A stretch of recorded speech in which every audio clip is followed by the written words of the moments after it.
thank you, Lord, for our time together, and Lord, just continue your blessings upon us, Lord. Keep giving us more sunshine and more with little rain mixed in, and Lord, give wisdom to these men and women that are in here today to make the decisions over this city. In your holy name we pray. Amen.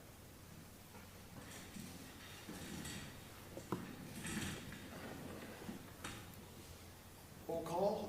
Councilman Reeves is absent, but all other council members are present, and we have a quorum, so we will proceed with business tonight. First up is approval of the agenda.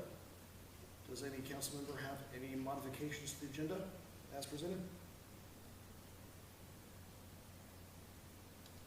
If not, I'd entertain a motion to approve the agenda as presented. That is a move and a second. Trustee's choice who? Been moved and seconded to approve the agenda. Any further discussion? All those in favor say aye. Aye. Opposed? Agenda approved. Citizen comments. Do we have any citizen comments this evening? Hearing no citizen comments, we'll move on to our consent agenda. That includes the minutes of our August 4th meeting and appropriations ordinance 1298.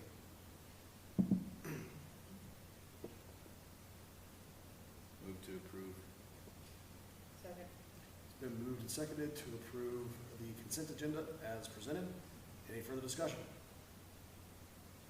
All those in favor say aye. Aye. Opposed? Consent agenda approved. Looks like we do have an appointment to consider tonight for the Planning Commission.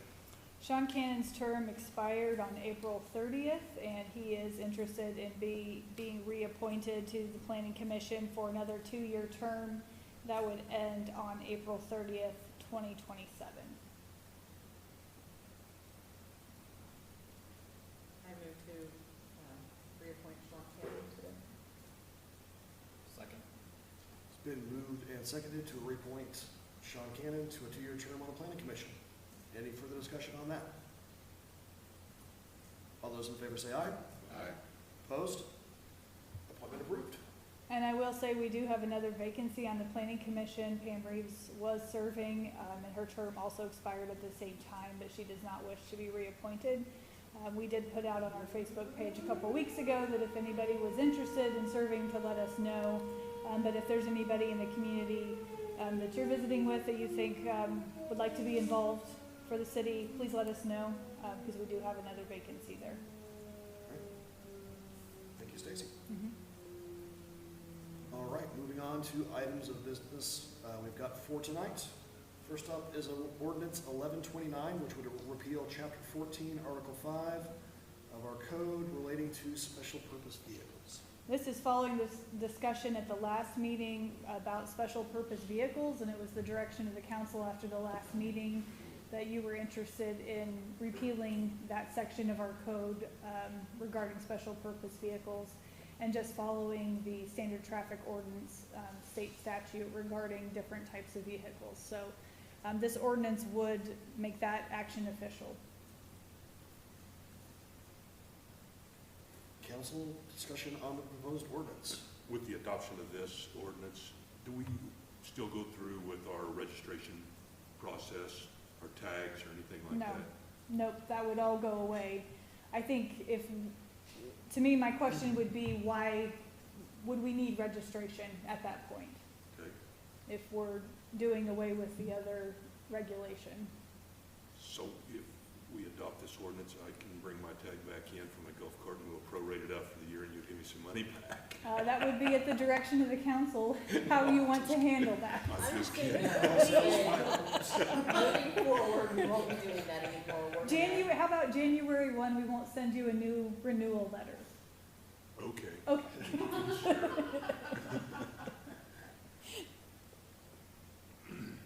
You can keep your tag though as a souvenir. There you go. Try to put in your This, by adopting this, will take a lot of question out of what we're supposed to do and what we're not supposed to do, and because it's so wide-ranging, fits a lot of places. So, Yes. And there are many types of vehicles and there are many types of devices.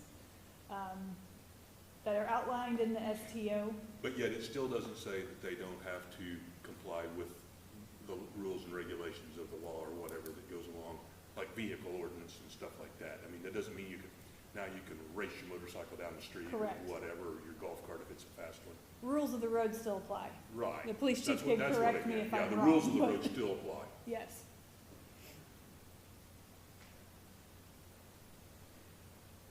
And council, for the discussion on proposed ordinance 1129. I move to repeal that ordinance. Just for clarification, this would be implementing a new ordinance which would repeal previous regulations, correct? That's the motion. Okay. Second. This is no longer.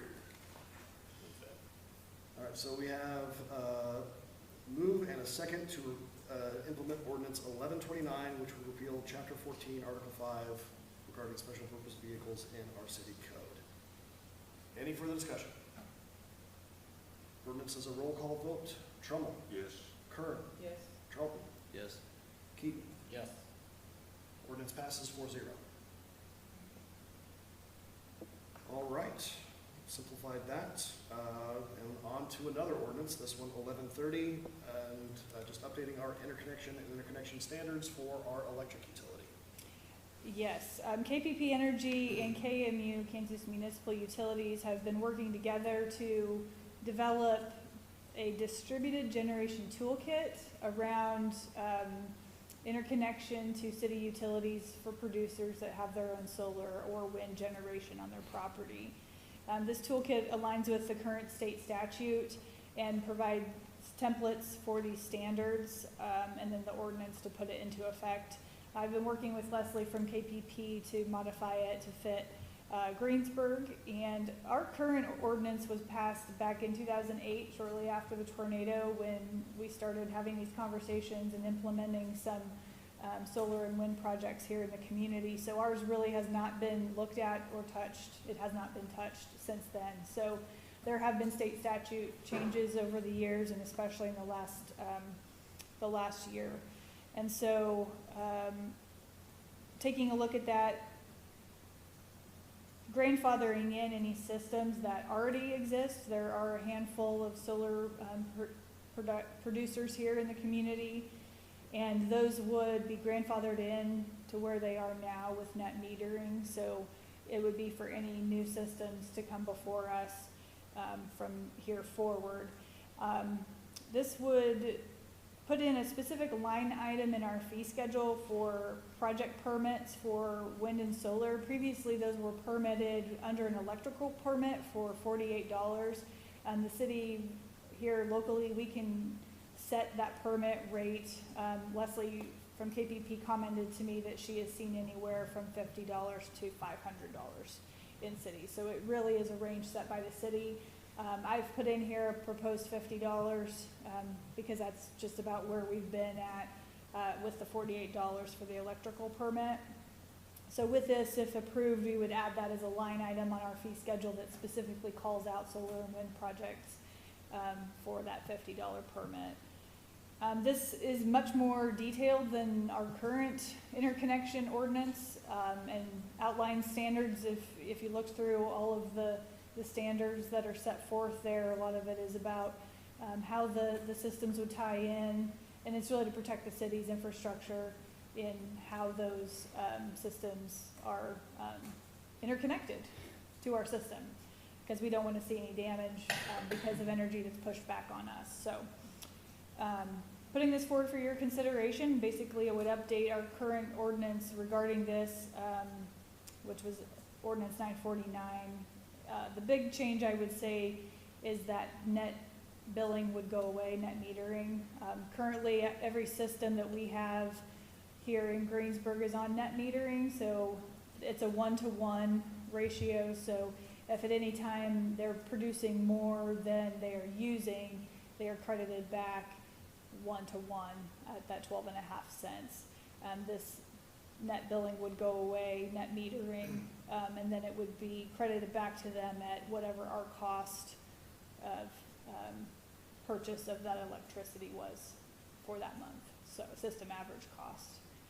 So, you know, that ranges anywhere from 4, 5, 6, 7 cents, depending on the month. A couple years ago, we saw as high as 8 a couple times, but it varies month to month depending on what the costs are. So that is the major change that this would be. So they'll get less money, Correct. but it'll be more tied to what they would actually be paying if they use the electricity. Cost, yeah. Our cost. Because currently, they're credited not just for the cost of electricity, but also our costs for transmission, for Correct. maintenance and things like that. This basically limits it to just the cost of electricity. Right. Because even though our cost on a monthly basis is variable, you know, we're charging out 12.5 cents. So, but that, you know, is paying employees and is paying for supplies and materials and all the things that it costs to run our utility. Is there any reason why we need to have a permit fee at all? I think it just encourages people to actually come in our door to make sure that they're getting a permit. We can change the amount, but I would say, because we want to make sure that people are coming to get a permit so that we can make sure that they're installed to the standards that we'd like them to be. It'll almost have the opposite effect of you're gonna charge me to do this. Usually it's the company that owns. Right, it's the contractor that's installing it. And I would say most solar companies now, it's pretty common practice for them to contact the city that they're working in, and that's something else at the state level they've been talking about, is how to make sure that there aren't fly-by-night companies out there selling people products that are not good, and regulating them. Consumer Also, protection. because these systems are, at the end of the day, tied to our transmission system, we need to make sure that they are installed properly and safely, and that there are disconnect switches and things like that in the event of we lose power. Again, if that solar system for that house is still generating power, it needs to be isolated from the rest of our system to protect everybody else. My question was more of just, if the fee doesn't matter, the actual fee, I think it's a good idea to have a permit, just to protect the grid, people working on the grid when it goes down, but I Other just than feel like it rubs people the wrong way, that you feel like you get nickel and dime for every little thing you do, it's my property, and I'm following the rules, and you're still gonna charge me $50. So I would probably be in favor of not having a fee associated with it at all, and still requiring a permit. Yeah, because really that fee, you know, is covering administrative costs to, you know, send an employee out to inspect it. Just some employee time is really, I guess, the point of charging a permit fee. Well, another way to look at it is with this new scheme, it is less advantageous for a homeowner who's looking to, say, install solar panels. It's gonna take longer for them to pay back. So anything that we could do to reduce that barrier for anyone who's interested, again, I wouldn't be opposed to. And again, from a practical perspective, how many of these permits are we averaging per year? Less than one? So this is not. We make have or had break one 2 over the last handful of years. So, the money at this point, I kind of agree with Wayne, it doesn't really, it's not gonna impact Yeah. us. It may change if 10 years from now, everyone and their dog is putting one up, and we might need to revisit, but Yeah, and that currently, it's not that big of a Amount burden on can- staff. totally be set by you.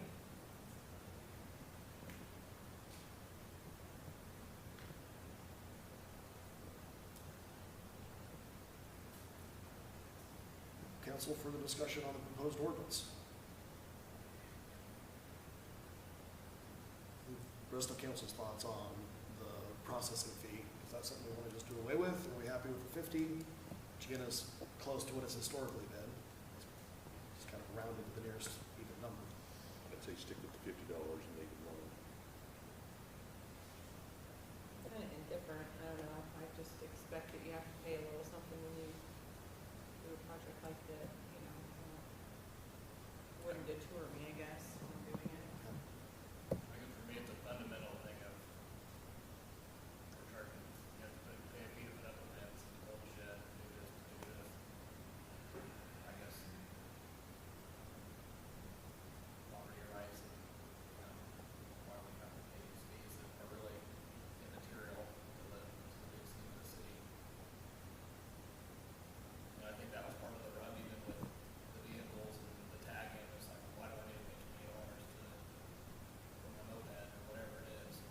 right, wrong, or indifferent, I think the best thing for you, so.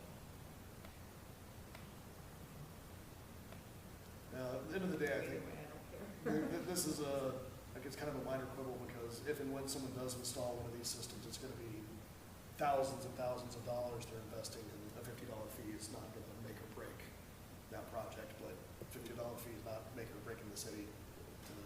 If they can't afford a $50 fee permit, they shouldn't be doing it anyway, so. Well, council, you don't know, is there a deadline we need to have this implemented by? Nope. Just before you could approve the ordinance as presented, which includes the $50 processing fee. You could request any changes, if there's any changes that we would like to see in the ordinance, and revisit it at a future meeting. Just decide, do we want to go ahead and move on it as is? Do we want to make any changes? What those changes would be. I'm fine with the $50 just because it's close to what it's historically been, and it keeps them honest, lets us know they're working.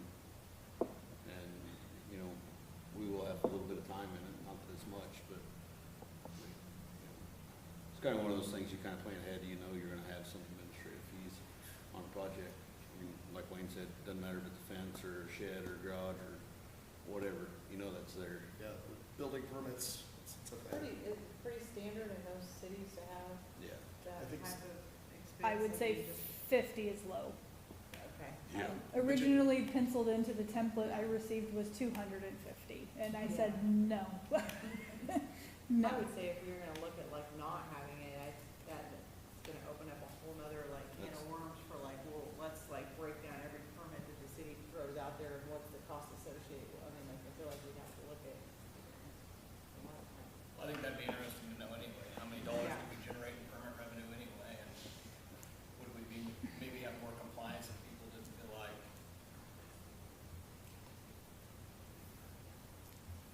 And if this is a larger discussion you'd be interested in having in a future meeting, is to look at our fee schedule again. Yeah, and is there a compliance problem? Like, I don't know, I mean, are a lot of people out of compliance or, you know, I don't. Not getting permits. Yeah, I don't know. That- Once in a great Th- while. there are some. I just had somebody call in today and make sure what their permit fee was, what they needed to do, when I would be available to do that. And it was on a shed. And just like the time frame of, do I get it delivered before I get a permit? What do you need me to do? They, I'd say, yeah, at this point, maybe we're looking at two different things. For today, Yeah. main thing would be, again, do we want to move forward with the ordinance as presented? But then, yeah, do we want to have a larger discussion on general fees, permits and such, fee schedules for the city, and just review where we're at? Which, I mean, absolutely, it's not something we do that often, but that's maybe a sign we need to do it at some point. The last time we looked at it was in 2023 when we changed water connections because of the cost of materials for meters, meter cans, all of that. And we did make a change there just to be able to cover our costs.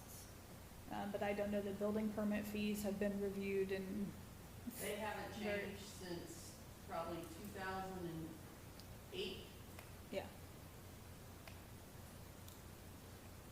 Well, I'd say first bridge, let's go ahead and cross it. Council, any further discussion on the ordinance 1130 before us right now? Again, updating our interconnection standards. And failing any further discussion, is there any motion, potential motion to approve that as presented? I'll make a motion to approve ordinance 1130 as presented. Sorry. It's been moved and seconded to approve ordinance 1130, updating our interconnection standards for our electric system. Any further discussion? Ordinance is a roll call vote again. Trumbull. Yes. Kerr. Yes. Troll. Yes. Keaton. yes. Ordinance passes 0. And, council, would you like to have that discussion maybe at a future meeting with some information on our full fee schedules, compliance reviews, anything like that? So, Stacy, can work on putting information together and have that on the agenda for a future meeting? Yeah.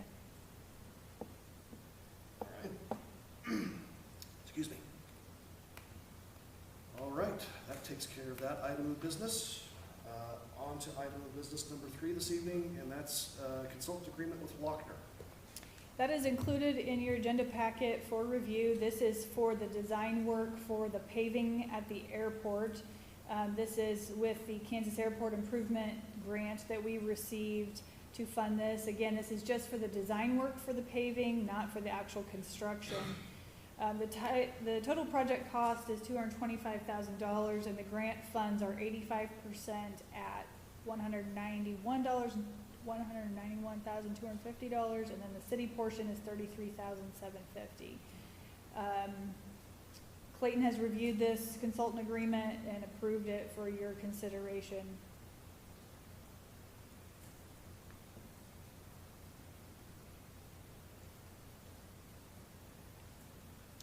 Council, any questions on the proposed consultant agreement? So we just have the 33,750 in. Correct, that's our 15%. And I'm assuming that'll probably come out of the insurance fund? Correct.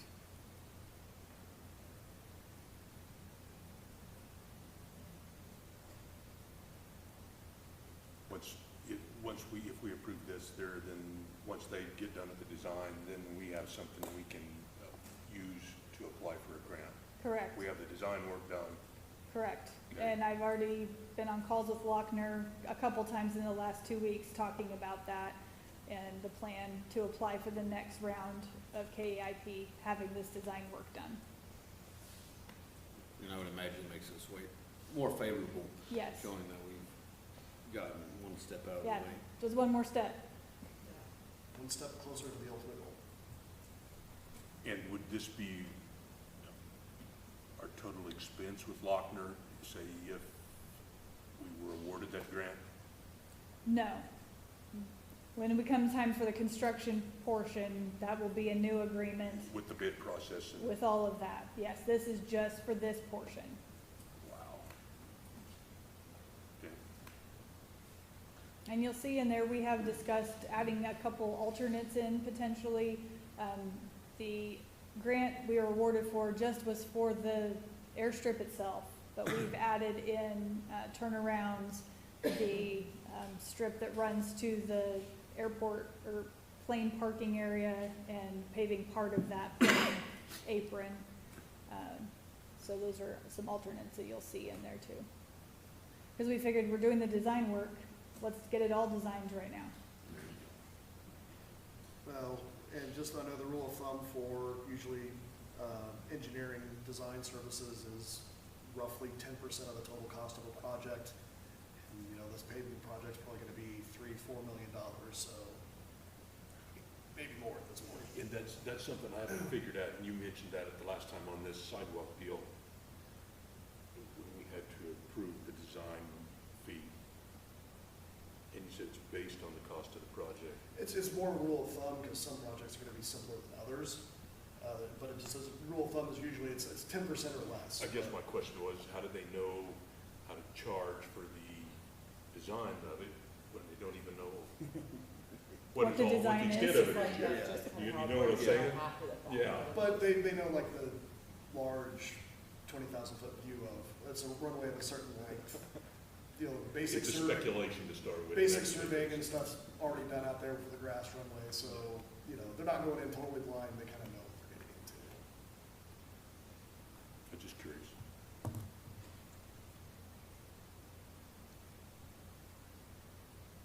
Well, council, any further discussion on the proposed consultant agreement with Lochner? I'd make a motion to approve the agreement with Lochner for airport design. Second. It's been moved and seconded to approve the consultant agreement with Lochner for the design project for the runway paving. Any further discussion? All those in favor say aye. Aye. Opposed? Agreement approved. All right, one more item of business tonight. Just kind of an annual housekeeping item, and that is a voting delegate designation for the LKM annual meeting. That meeting will be held in October. The annual conference is October 9th through 11th, and then the meeting will be held on the 11th. Our city, it's based on size, and our city gets one voting delegate. Christy will be attending the conference already as she's on the league governing body. And it is recommended that she be designated by the city council to serve as our voting delegate at that annual meeting. And she is willing, I think. She hasn't said no yet, so Yeah. she can't now. And you've done this before, haven't you? This is. Yeah. I'd move to make Christie our delegate. Second. It's been moved and seconded to appoint Christie as our voting delegate to the LKM annual meeting. Any further discussion? All those in favor say aye. Aye. Opposed? Congratulations, Christie. You're sentenced to another one. I'm sentenced to 2 more years anyway, so. All right, that takes care of items of business tonight, so we'll move on to city staff reports. Stacy? The county tax sale has been scheduled for September 10th at 10 a.m. in the courtroom at the courthouse. It's been published in the Tri-County Tribune at least a couple of weeks, the list. So I don't know how widely known is that this is happening, but if you are interested in seeing the list, it has been published in the paper a couple times.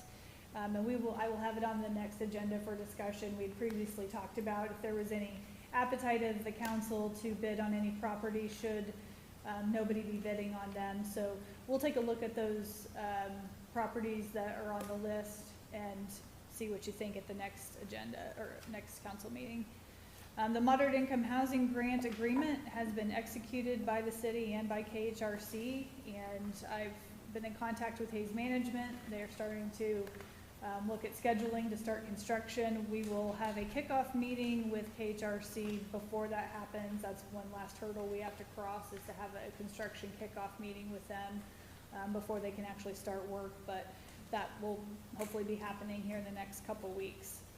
Last week I had a kickoff meeting for the Transportation Alternatives Grant for sidewalks. KDOT and PC have set a construction schedule for that with design work through the end of this year and into next year, and then advertising for bids in August of 2026, awarding a contractor in September, and then starting construction in October. Some of that towards the end is a little fluid depending on how the design process goes, but they typically look at a 14-month process. So this is step 1 of 100 that we are on right now. You'll notice around town that there are some survey markings and utility marking flags out, and PEC has been here. You may have seen them. They are doing the survey work, marking utilities to start their mapping process for that design. So I know our guys did utility locates last week, and PEC's been out doing that. So they plan to finish by the end of this week, and as they work, they're gonna be pulling those flags out, because that is one question we've received. I need to mow my yard. What do I do with your flags?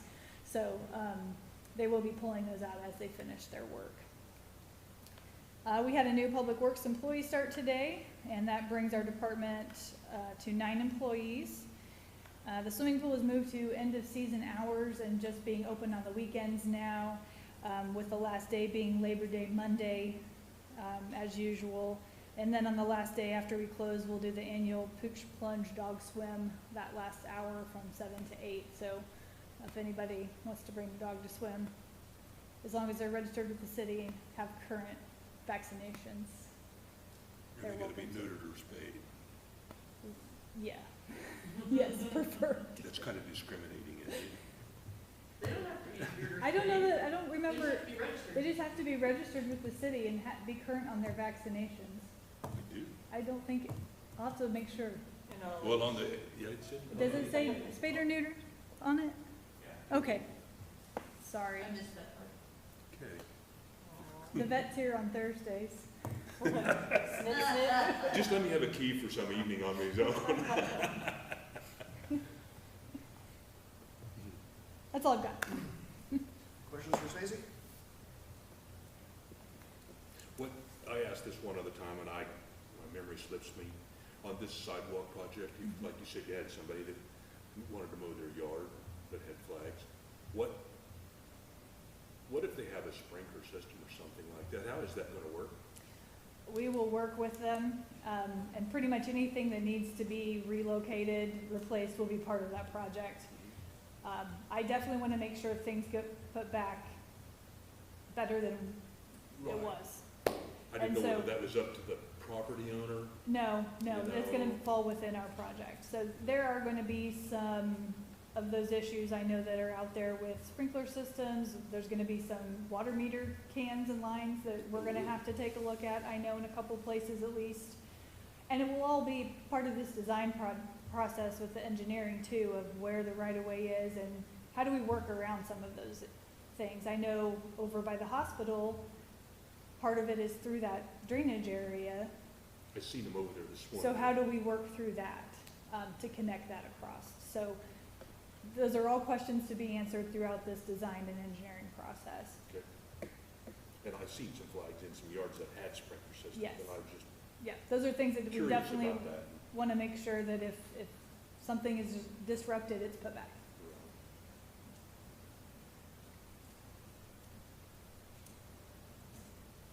Other questions for Stacy? Hearing none, we'll move on to governing body comments.